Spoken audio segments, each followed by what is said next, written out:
तो ग्राम Smith process में ये है कि हमारे पास ये मैट्रिक्स गिवन है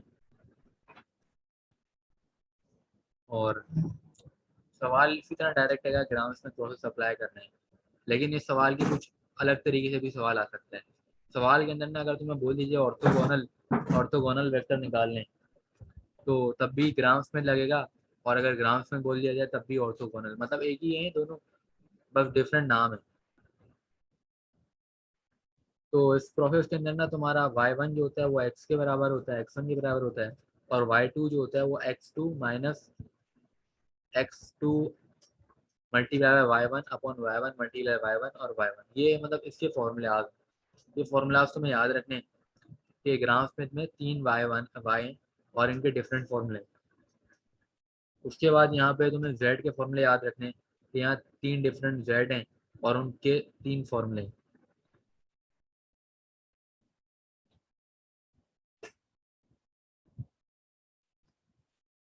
उसके बाद ना हमने करना ये है कि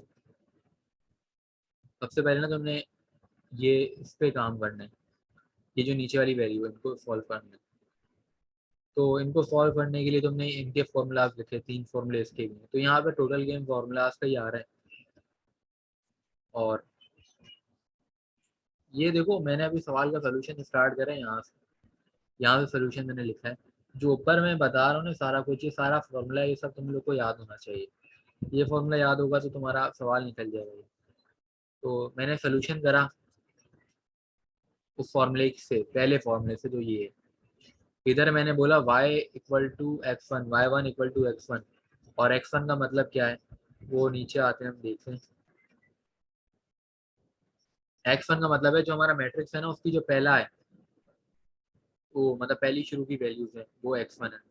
तो वाई वन की वैल्यू हमें मिल गई, और फिर हम वाई टू की जब वैल्यू निकाल रहे हैं तो हम यहाँ पे क्या करेंगे एक्स टू लिखेंगे। एक्स टू उस मैट्रिक्स का दूसरी वाली, मतलब बताता हूँ क्या, ये मैट्रिक्स है ना, तो ये जो है ना पूरा, ये एक्स वन है, ये एक्स टू है, और ये एक्स थ्री है।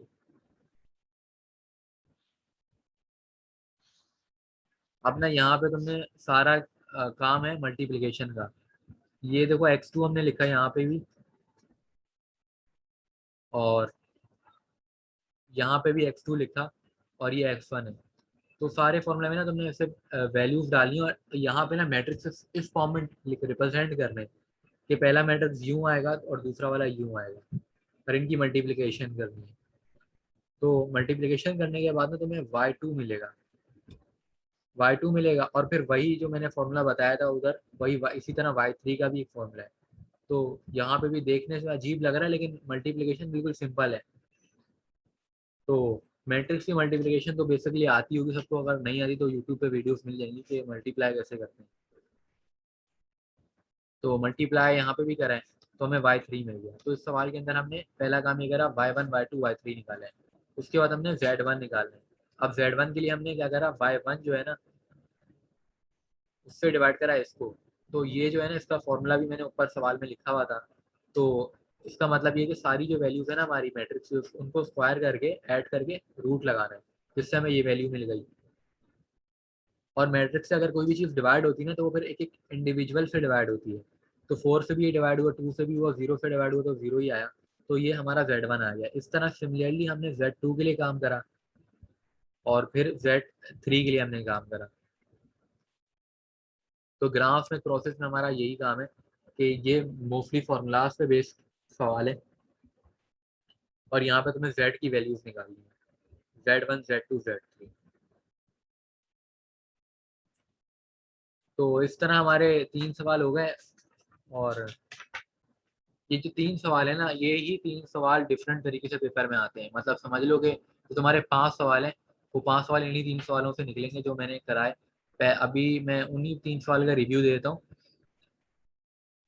तो स्टार्ट से रिव्यू मैं दे रहा हूँ, क्योंकि टोटल हमारे जो टॉपिक्स है वो कवर हो गए, मतलब पेपर निकालने के लिहाज से। मैं ये नहीं बोल रहा कि तुम्हें चॉइस के भी आते होंगे, चॉइस इधर 50% चॉइस है, तो इधर इस पेपर में मसला नहीं है। तो देखो पहला जो हमारा सवाल आएगा ना वो I N value I N vector का आएगा। ठीक है, उसके अलावा हमारा सवाल आ सकता है डायगोनलाइजेशन का। ठीक है, और ये दोनों साथ भी इकट्ठा भी आ सकते हैं और अलग अलग भी आ सकते हैं। लेकिन ये डिफरेंट हमारे 3 टॉपिक हो गए ना। पहला टॉपिक हो गया आई एन वैल्यू, दूसरा टॉपिक हो गया आई एन वेक्टर्स, और तीसरा टॉपिक हो गया डायगोनलाइजेशन। अब ये जो टॉपिक के जो सोल्यूशन है ये मैंने एक्सप्लेन करे थे पिछली वीडियो में, जो कि अपलोड हो जाएगी, तो सब देख लेंगे जो अभी नए आए, तो वो उनको समझ आ जाएगी I N value I N vector ही कैसे सब कुछ हुआ है। तो ये पहला सवाल हमारा हो गया। इसके बाद हम आ जाते हैं दूसरे सवाल पे।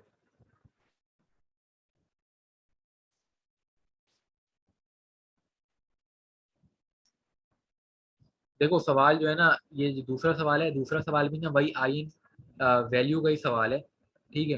तो पहला सवाल जब कोई खुद कर लेगा ना, तो उसके लिए सेल्फ टेस्ट के लिए ये सवाल मैंने छोड़ा, ये वाला सवाल मैंने नहीं समझा, लेकिन सोल्यूशन जो है मैं भेज दूंगा ग्रुप पे। तो ये सवाल भी सॉल्व सारे मिलने सबको, तो खुद ट्राई करके अपनी गलती भी निकाल सकते हैं, मसला नहीं है। तो ये हमारे दूसरा सवाल भी वही वाला टॉपिक का ही सवाल है। अब देखो तीसरा सवाल जो ये भी हमारा उसी टॉपिक का सवाल है, डायगोनलाइजेशन वाला सवाल। तो देखो 3 टॉपिक हमारे इस क्लास से कवर हो गए, हमें 5 सवाल करने, 3 सवाल हो गए अभी इस तरह। इसके बाद हमारा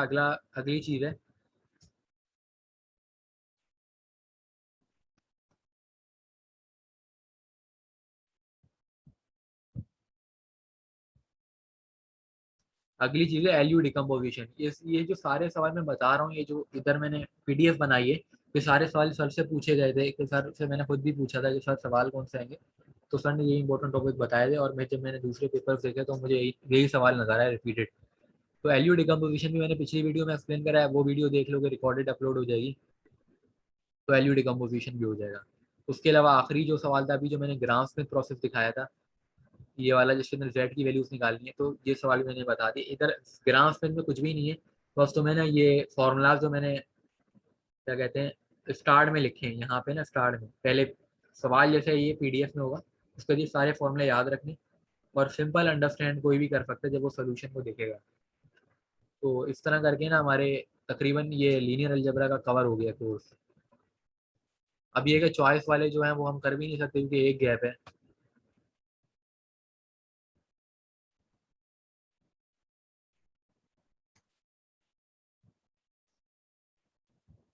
तो फिर मैं एंड करता हूँ मीटिंग। और आते के तो खाली 3 सवाल हुए हैं। क्या कह रहा हूँ, ये तो खाली वली तू उसके लिए पेपर देने नहीं आया आज?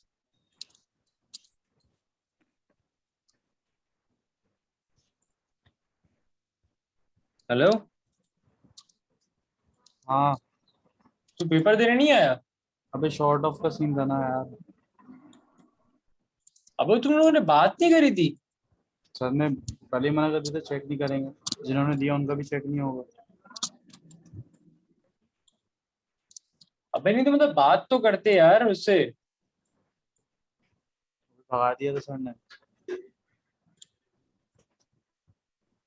चलो चलो सही है। चलो आते, फिर तुम अपलोड कब तक कर दोगे?